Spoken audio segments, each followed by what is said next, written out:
Collier-Wise, Erickson, Holland, Humphrey, Mines, Price, Sorensen, Ward, Mayor Powell. Here, everyone please stand for the pledge. I pledge allegiance to the flag of the United States of America and to the republic for which it stands, one nation, under God, indivisible, with liberty and justice for all. Thank you. There, you got it. All right, next item is minutes for January 3rd special and January 3rd regular meeting. Move approval. Motion and second to approve both sets of minutes. All in favor signify by saying aye. Aye. Opposed? Motion carries. Adoption of the agenda. John or Mike, any changes? We had I want to add item C under visitors to be heard, fire station proclamation. And then I think under new business, item A, Mid-America Energy Annual Report. Due to weather, they won't be here tonight. So pass that on till February. So any other comments? Motion and second to approve the agenda as amended. All in favor signify by saying aye. Aye. Opposed? No. Motion carries. Under visitors be heard,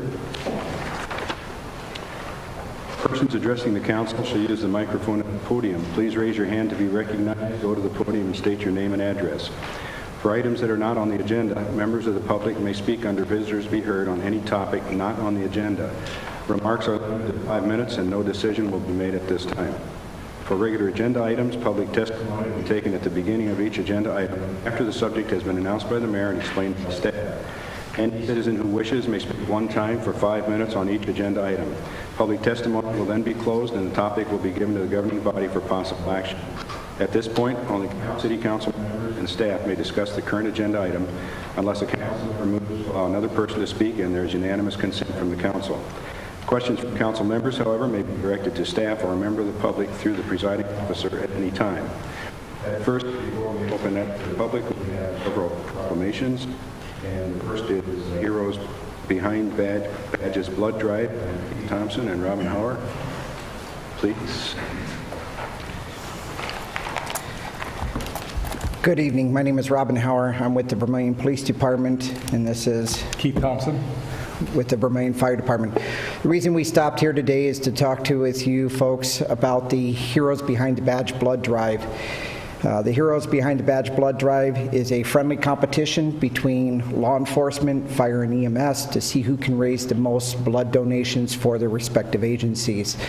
The event will be held on January 23rd, which is next Monday, from 10 a.m. to 6:30 p.m., and will be held at the Sanford Vermillion Care Center located at 125 South Walker Street. On behalf of myself and Keith, I would welcome the city council members to please stop by, roll up a sleeve, and donate a pint of blood, as well as the Vermillion public. Thank you. Thanks. Is there any wagering going on here? Last year we wagered the loser would have to do the polar plunge, and I lost. So you're not doing that but again. Keith was so gracious, and he joined me in that event as well. So, but we don't have anything this year. Another great cause, so Well, thank you, gentlemen, for service to our community. Thank you. guys. Second, we have item B, a Rotary Awareness Month proclamation. And Rich, please. Whereas the Rotary Club of Vermillion, founded in November of 1943, is part of Rotary International, the largest service organization in the world, whose members volunteer in their local communities, support education, provide clean water, combat hunger, improve health and sanitation, and eradicate polio. And whereas Vermillion's Rotary members are among the business, professional, academic, and community leaders whose motto of service above self motivates members to contribute financially, raise funds, and volunteer on projects locally and internationally. And whereas Vermillion Rotarians have served our community through donating bike helmets for all second-grade Vermillion students for over 30 years, providing funds to construct the Vermillion River Fishing Pier, donating the clock at Radigan Plaza, annually serving at the welcome table, collecting funds monthly for the Vermillion Food Pantry, delivering Meals on Wheels quarterly, providing funding for the Vermillion Library renovation project, and providing funding for numerous other community improvements. And whereas Vermillion Rotarians serve our state, nation, and world through providing scholarships for Vermillion High School students to attend the University of South Dakota and other institutions, collect pledges for South Dakota Public Broadcasting, sponsor and house exchange students, welcome exchange teams from foreign countries, and supporting relief efforts in Haiti and educational programs in China. Now, therefore, we, the governing body of the City of Vermillion, South Dakota, in recognition of the many local, national, and international contributions of our Vermillion Rotary Club, do hereby proclaim January of 2017 as Rotary Awareness Month and extend our appreciation to Vermillion Rotarians for their deep commitment to the support of our community. Dated in Vermillion, South Dakota on the 16th day of January, 2017. Thank you, Mr. Let's get to the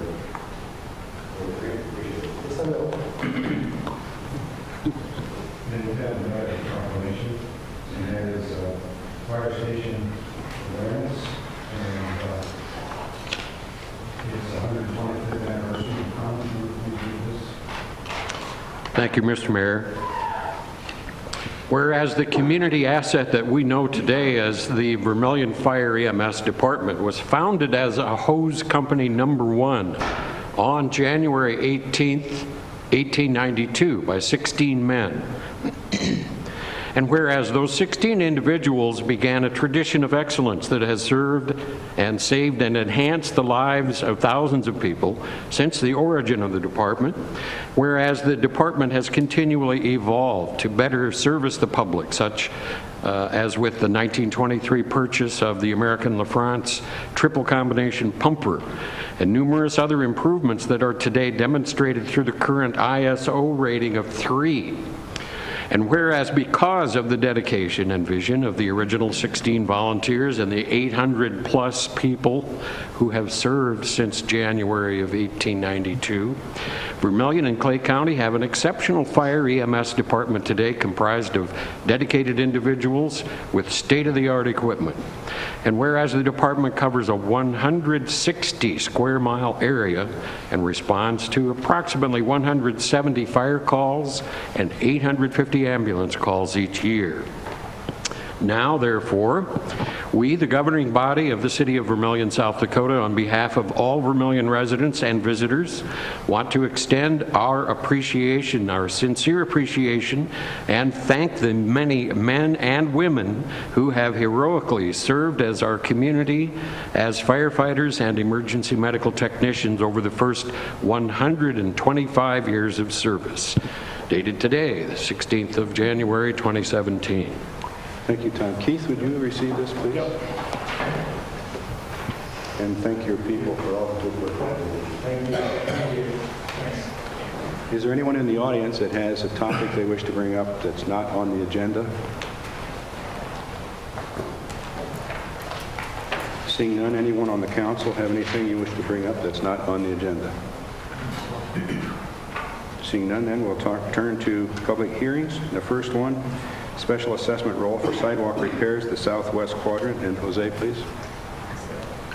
Thank you. On December 16th, 2013, the City Council approved a resolution adopting the resolution of necessity for sidewalk repairs for the southwest quadrant. The special assessments were calculated and filed with the Finance Officer on December 7th, 2016 for this project. At the December 19th meeting of 2016, the City Council approved the resolution setting today as the public hearing date for the assessment rules to be heard, amended, or changed otherwise. State statute does require a public hearing to be held, and at this public hearing, the council may approve, equalize, amend, or reject the assessment roll as they choose. We had a property owner come to City Hall today saying that the backfilling was not done at their property and that some of the forms were left behind for the concrete work.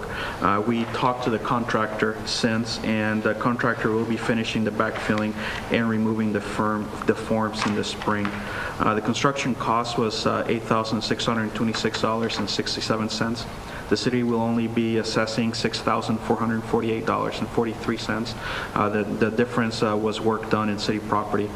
This assessable value does include the administrative fee, which is either 50% or $50 or 8% of the construction cost, whichever is greater. With all that, administration recommends approving the assessment roll for the sidewalk safety improvements throughout the city, in the southwest quadrant. Thank you, Jose. Anyone in the audience wish to comment on this item? Turn it to the council. Motion is second to approve resolution approving special assessment rolls and notice of special assessments for sidewalk repairs in the southwest quadrant. All in favor signify by saying aye. Aye. Opposed, no. Motion carries. Thank you. Item B, sidewalk repairs in the southeast quadrant. Again, Jose, please. Thank you. This is, as you may all know, the city started the sidewalk inspection program in 2010, which was meant to bring deficient portions of sidewalks within the city to a proficient standard. The program divided the city into quadrants, and last year we inspected the southeast quadrant, so everything south of Main Street, east of Dakota Street. At that time, there were several sidewalks that were found to be deficient, and they were put on a list and brought up to the council for their approval to be included in an assessment. The property owners were notified by mail, and the notice of hearing was also published twice in the Plain Talk. The information packet was also placed on the city's website for public review. The property owners will be given until June 30th, 2017 to demonstrate that they have the work under contract to be completed by the end of 2017. Costs for the city have included to this point postage and publication of the notice. Using the 2016 prices, the cost of the repairs was estimated at $36,570. In addition to the construction cost, administration fee of either 8% or $50, whichever is greater, will be added to the project. The assessment would be placed on the tax rolls and the property owner given 2 years at 10% interest to pay the cost. Administration recommends adoption of the resolution adopting the resolution of necessity for the sidewalk repairs to the southeast quadrant. Thank you, Jose. They do have the right to pay it in full without Yes, they do. interest then? Yep. Okay, thank you. Any comments from the audience on this one? Council? Motion is second to approve the resolution adopting a resolution of necessity for sidewalk repairs in the southeast quadrant. All in favor signify by saying aye. Opposed, no. Motion carries. Item C, a retail on-off sale wine license for Vermillion Downtown Cultural Association for Coyote Twin at 10 East Main. And Mike, please. An application was received for the retail on-off sale wine license from the Vermillion Downtown Cultural Association for the Coyote Twin at 10 East Main Street. The notice of hearing and the police chief's report on the applicants are included in the packet. The retail on-off sale wine license would be for the licensing period ending December 31st, 2017. Police Chief Matt Betson has met with the Vermillion Downtown Cultural Association and developed conditions to control the alcohol sales.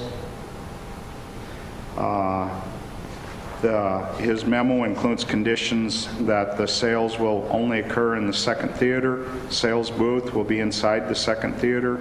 Person selling the alcohol will be TAM certified.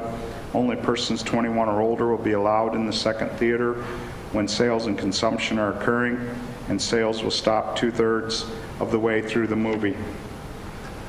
City Council has the ability to issue a license on basically two criteria: suitable person and suitable location.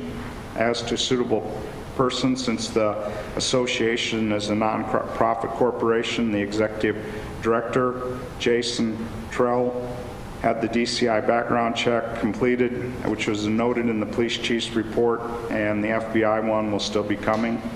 With respect to location criteria, there's no license currently at this location, but there's been a license approved for the Charcoal Lounge, which is the building located to the west. The fee is $500 for the license. In talking with Jason, they've also indicated that they might want to look for a malt beverage license, but they were going to wait, since that runs July 1 to June 30th, wait till this summer to look at it. Administration would recommend approving the on-off sale malt beverage license with the conditions as included in the police chief's memo. Again, it's a public hearing. Is there anyone here that wants to discuss this? May I just ask, is this the east part of the building or the new theater? Jim Wilson, I'm on the board of the BDCA, and this is Jason Thiel, our manager, executive director, and we are requesting the license because we think it would benefit the theater. It will be for Theater 2, as it is known, the small theater, not the new one with the stadium seating. Yeah, that's what I was asking. Yeah. Tom? Normally, there's a mixture of people, and this would keep minors out during the times when the wine is... Correct. How often might that be, do you think? Depends on which movies are scheduled. Well, and depends on customer demand, I guess. We don't know until often a week before which movies we will be getting and which would be suitable for having beer or wine at this instance served. Any other questions for them? Okay, council. Motion is second to approve retail on-off sale wine license for Vermillion Downtown Cultural Association for Coyote Twin at 10 East Main. All in favor signify by saying aye. Aye. Opposed, no. Thank you. Thank you. Thank you. We have no old business, so we'll move on to new business. And item A, Mid-American Energy Annual Report, as we mentioned earlier, is going to be tabled because they're not making the meeting here this evening due to weather. So we'll move to item B, resolution authorizing the purchase of a Toro mower. And Jose, please. Thank you. As part of the 2017 equipment replacement schedule, a 2010 Toro Groundmaster 4000D mower for the Bluffs Golf Course was scheduled for replacement. Administration would like to take advantage of an attractive NJPA or National Joint Powers Alliance bid. This NJPA bid was with the actual Toro company and its participating distributors. The total bid for a 2017 Toro Groundmaster 4000D mower with accessories to meet our specifications is $61,186. The Toro company participating distributor for South Dakota is Midwest Turf and Irrigation of Omaha, Nebraska. The 2017 equipment replacement fund includes a budget of $66,579 for this purchase. The existing mower will be moved to the Parks and Rec department, where it will replace one of their large mowers. The large mower from the Parks department will either be traded in or sold through bids at a later time. It is anticipated that the mower being replaced will bring in about $8,000 for the equipment replacement fund. Administration recommends approving the resolution to purchase a 2017 Toro Groundmaster 4000D mower from the Toro company's participating distributor Midwest Turf and Irrigation from Omaha for $61,186. Thanks, Jose. Council? Motion is second to approve the resolution authorizing the purchase of a Toro mower. All in favor signify by saying aye. Aye. Opposed, no. Motion carries. Let's see. Item C, resolution authorizing the purchase of 2 Park and Recreation Department mowers. Jose? Thanks. Again, as part of the 2017 equipment replacement schedule, 2 2005 Parks Departments Toro 3280D mowers were scheduled to be replaced. The city has used Toro mowers for the Parks Department for mowing for several years. This brand of mower has proven to be very reliable for the city, but it's also a very expensive brand when compared to other brands or other mowers. In order to save some money, staff is proposing to purchase a couple of less expensive commercial mowers for use in the park system. The new mowers will stay in rotation for 5 years, which is 7 years less than what we keep the Toro mowers. The proposed changes will not be affecting the rent charges or rent charge to the department by the Equipment Replacement Fund. Staff researched several brands of commercial mowers, and it's proposing to purchase one Spartan mower and one Hustler mower. The Spartan mower will be a 2017 Spartan SRT XD for $10,273.98 from Mobility Sales and Service of Pella, Iowa. The Hustler will be purchased from Vermillion Ace Hardware. The Hustler will be a Hustler Super C for $10,921.76. The city would pay a total of $21,195.74 for both mowers. State Statute 518A-22, Chapter Section 19 allows municipalities to purchase equipment that costs less than $50,000 without bidding. The 2017 Equipment Replacement Fund includes a budget of $45,522 for the purchase of both mowers. Purchasing both mowers will cost $24,326.26 less than expected. Administration recommends approving the resolution to purchase a 2017 Spartan SRT XD mower for the previously mentioned price from Mobility Sales Service and Service of Pella, Iowa, and a 2017 Hustler Super C from the previously mentioned price from Vermillion Ace Hardware from Vermillion, South Dakota. Thanks, Jose. Council? Motion and approval. Second, to approve the resolution authorizing the purchase of 2 Park and Recreation Department mowers. All in favor signify by saying aye. Opposed, no. Motion carries. Item D, resolution authorizing the purchase of 2 police vehicles. Again, Jose, please. Again, 2017 Equipment Replacement Fund. At this time, we were scheduled to purchase 2 police vehicles that were to be replaced. These were the 2014 Chevy Caprice and the 2014 Chevy Tahoe.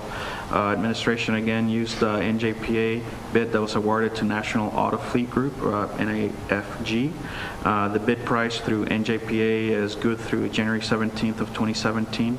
I have been in conversation with NAFG, and there is an extension already been talked to, so if something happens, we do have a backup plan, although I don't foresee that by any means. The total bid for a 2017 Ford Police Interceptor SUV meeting our specs is $31,666. In conversations with Vermillion Ford, they have agreed to offer the same vehicle to the city for a lower price. The price from Vermillion Ford will be $30,727. The 2017 Equipment Replacement Fund includes a budget of $63,940 for these purchases. The city would be purchasing 2 of the vehicles for a total price of $61,454. Administration recommends approving the resolution to purchase 2 2017 Ford Police Interceptor SUVs from Vermillion Ford for the price of $30,727 per vehicle. Thank you, Jose. Council? Motion and second to approve the resolution authorizing the purchase of 2 police vehicles. All in favor signify by saying aye. Opposed, no. Motion carries. I thought maybe you were going to make a better offer. Item E, resolution authorizing the purchase of a full-size cargo van. Jose. Thanks. Again, 2017 Equipment Replacement Fund scheduled, 2002 Chevy full-size cargo van to be replaced this year. Administration will be using we're proposing to use the NJPA bid that was awarded to the National Auto Fleet Group.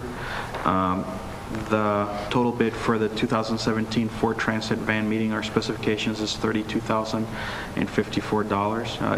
Vermillion Ford has agreed to offer the same vehicle to the city for a lower price. The price from Vermillion Ford will be $31,459. The 2017 Equipment Replacement Fund includes a budget of $31,926 for this purchase. Administration recommends approving the resolution to purchase a 2017 Ford Transit van for Vermillion Ford for the price of $31,459. Thanks, Jose. Council? I have a question, Mr. Mayor. Can you remind me what we use a full-size van for? Probably a variety of things, but Right now they have a Chevy van, and they usually keep, whenever they have to go and work on a building or whatever the case might be, or one of the lift stations, they might have equipment in there, and they just use it as a mobile station for some of their guys to work out of. So they might keep conduit in there, they keep some equipment, some material. Kind of keep it out of the rain, that sort of thing. Yep. Okay. It's much Thank easier. Thank you, Jose. Yeah, it's a light department, so. Oh, okay. Do we have a motion, Mike? No, we don't. Motion and second to approve resolution authorizing the purchase of a full-size cargo van. All in favor signify by saying aye. Aye. Opposed, no. Motion carries. Item F, resolution authorizing the purchase of a 1-ton pickup truck. Jose, please. Thanks. As part of the 2017 equipment replacement schedule, an electric department 2003 Ford F-250 pickup truck is scheduled to be replaced. Again, administration would be recommending using the NJPA bid that was awarded to NAFG. The price through the NJPA is good through January 17th, similar to the previous bids. The total bid for a 2017 Ford F-350 pickup truck meeting our specifications is $31,361. Vermillion Ford has agreed to offer the same vehicle to the city for a lower price. The price from Vermillion Ford will be $29,928. The 2017 equipment replacement fund includes a budget of $30,461 for this purchase. Administration recommends approving the resolution to purchase a 2017 Ford F-350 pickup truck from Vermillion Ford for the price of $29,928. Thank you, Jose. Council? I would just like to say I'm happy to see that we're buying them locally now. I'm happy we can get stuff done, and I'm just going to move approval on that. Motion is second. All in favor signify by saying aye. Aye. Opposed, no. Motion carries. Thanks. Thank you. Item G, oh, you're not doing the rest of these? Yeah, we don't have any money left. Item G, first reading of 2017 supplemental budget ordinance 1351. Mike, please. Well, this was discussed at the December 19th noon meeting when the 2017 budget was being prepared. There was a large health insurance increase that the city was facing. This health insurance increase has been resolved with no increase in premiums to the city for 2017. There was a number of items removed from the proposed 2017 budget in September when the council adopted the budget to balance the revenues and expenses. These were items where the equipment replacement fund, the rents are reduced and purchases were cut back. There was some library materials that were reduced. There was discussion about moving to paramedics, which would increase our rates that we could charge, but also there would be the cost to reimburse the part-time paramedics. City Hall maintenance was reduced for some items that could be pushed back. Street maintenance was reduced.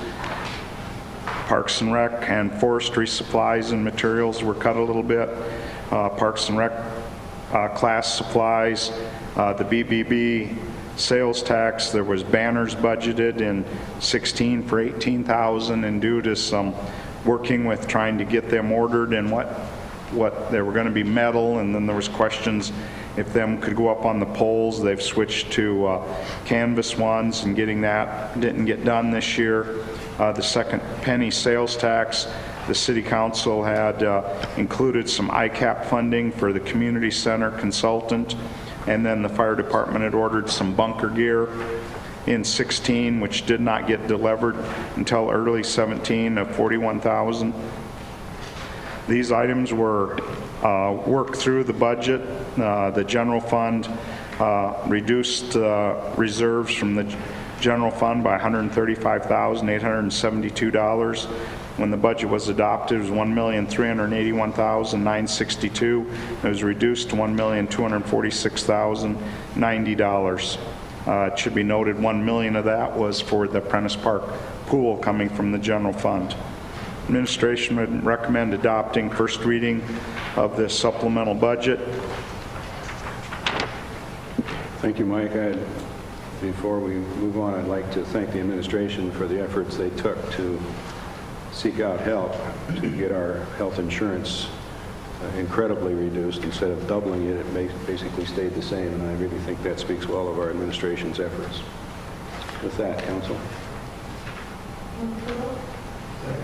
Motion is second to approve the first reading of ordinance number 1351, supplemental appropriations. All in favor signify by saying aye. Aye. Opposed, no. Motion carries. Street closure request for polar plunge. Derek, are you going to plunge? Yeah. So the Law Enforcement Torch Run and Special Olympics of South Dakota are requesting a closure of Kidder Street, just a half block of Kidder Street, half block of Court Street, rather, from Kidder Street north to the alley between Main Street and Kidder Street. And I got a map here. It's included in your packet as well to indicate where the street closure is. Just this little area right here. It's for Saturday, February 25th from 9 a.m. to 6 p.m. And it's for the polar plunge. The event begins at 2 o'clock p.m. and the application indicates that they will be using a sound system to set up for the event, but they don't expect to exceed permissible sound levels as it is during the day. And parking access to the post office will be allowed until noon, and all businesses have been notified, as well as the street fire and EMS departments, and have found no safety concerns. Administration recommends approval of this street closure request for Saturday, February 25th from 9 to 6 p.m., 9 a.m. to 6 p.m. for the polar plunge. Thank you, Derek. Council? Certainly. I think last year they closed Kidder Street, is that right? That's right. Why are they changing? Around the corner. Is there a reason, or just because? I don't, John maybe would be able to answer that. I think the visibility from Main Street, a couple years back, the event was held in the high school parking lot, which is great visibility in the community. And the last 2 years had it in the south side of Old Lumber Company or in the half block of West Kidder Street. I think they felt the visibility by moving it to Main Street, to Court Street off of Main Street will enhance community awareness of the event. And that's my understanding from some of the exchanging emails with John Cole, who's helping to organize it. Other comments or questions? Tom? And I think you said this, but the U.S. Post Office is okay with this? Yes, yep. I think they're only open in the morning on Saturday, but... Right. Yep. The application indicated that all businesses have been notified of the closure. And no parking there till noon. Right. Right, Okay, no thank parking you. until noon. Good point. Council? Motion is second to approve the street closure request for polar plunge. All in favor signify by saying aye. Opposed, no. Motion carries. Thank you. Our next item is bid opening and annual supply of water and wastewater chemicals. And Shane, please. Thank you. As you said, the city annually receives bids for the water and wastewater treatment chemicals, lime and soda ash. All the lime is used at the water treatment plant with and most of the soda ash at the water treatment plant, with the remaining soda ash used at the wastewater plant. Bid documents were sent out to 7 prospective bidders this year. We received 6 bids. 3 of those bids were for quicklime and 3 of them were for the soda ash. Graymont LLC and BHS Marketing were the lowest bidders for quicklime and soda ash respectively. The low bid for soda ash is lower than last year's bid, while the low bid for quicklime is a little bit higher than last year's bid. There is, attached to your packet, there is a bid summary that has a 5-year history for you guys' reference. Funds for these chemical purchases have been budgeted for in both the water and the wastewater budgets. Administration recommends awarding Proposal 1 for quicklime to the low bidder, Graymont LLC, at $161 per ton for a total of $80,500, and Proposal 2 for soda ash to the low bidder, BHS Marketing LLC, at $309.85 per ton for a total of $147,178.75. Do you know, Shane, is it common for, like with the other 2 for quicklime, they throw on a $53 or $152 per ton freight charge? In my experience so far, that has been the case. A lot of them are from quite a ways away, where Graymont's not quite as far away. Yeah, So. I understand that. Thank you. Yep. Tom? I'd just like to ask a question. I'm just curious all the time. I know there's a South Dakota company in Rapid, Pete Lean and Sons. I think they used to bid on like our lime and stuff. Yep. Have we not received anything from them? We have not. They haven't been on the bids notice list for the last couple of years. They had wanted it in the past, and some of their quality, we ended up using quite a bit more product because it was a lower quality. I didn't see them on there. I was just curious, so thank you. Yep. Other questions for Shane? Council? Motion and a second to approve the low bids. All in favor signify by saying aye. Opposed, no. Motion carries. Thanks, Shane. Thank you. Next is City Manager's report, John. Thank you. I just want to pick up on Councilman Erickson's comment there. Appreciate the comments on it. I also want to particularly thank Jose. He's left the room now, but he did a lot of work to work with our local companies as well as just purchasing the equipment. While the person watching at home might think, wow, they bought a lot of stuff, this is it usually when you buy that stuff for the year. So we did buy a lot of things tonight. You accomplished purchasing a lot of things, and we're happy to work with the people and locally, and we appreciate the response to the proposals that we put out there. Just a reminder, a couple things. This Saturday, January 21st, Saturday, January 21st, there is the March for Women, and that'll be on Main Street from Dakota Street to High Street. That'll be kind of a moving or rolling barricade that we kind of refer to it as a staff, but basically sections of that street between Dakota and High on Main will be closed from 1 to 1:30 this Saturday, January 21st. We are working and generally in contact with you about scheduling an evening meeting with the fire department. It'll be sometime after February 1st. It's an opportunity to meet with the fire department, hear their annual report, see the station, and meet some of the folks involved with that, and we'll be in contact with you on setting that up. There was included in your packet a raffle notification. Vermillion High School after prom, they are selling tickets at $5 each, or 5 for $20. They will sell these tickets until February 14th of this year, and the prize is a Vermillion High School t-shirt quilt valued at $40, and the proceeds from the raffle are used to help fund the Vermillion after prom event. And a reminder to Policies and Procedures Committee, you do have a meeting this Thursday, January 19th at 8 a.m. downstairs in the conference room. And then I know Derek's working on a press release in combination with Bob Iverson. I just thank you to the community. This press release is going to highlight our curbside recycling program. Again, we saw phenomenal growth in the tonnage that was recycled through the curbside recycling program when we compared 2016 to 2015. I just thank the residents for participating in that program and encourage everyone to continue to use the blue and green bins for the curbside recycling program. And we'll, within the next day or two, anticipate that we'll get that out. Thank you, John. Any comments or questions for our city manager? Okay, seeing none, it's time to stump Mike. Invoices payable. Any comments or questions there? You guys don't challenge him at all. We used to at least find one or two that we could. What's that? Okay. Motion and a second to pay our bills. All in favor signify by saying aye. Opposed, no. Motion carries. We have no consensus agenda, Steve. Motion and a second to adjourn. All in favor signify by saying aye. Opposed, no. Motion carries. Thank you.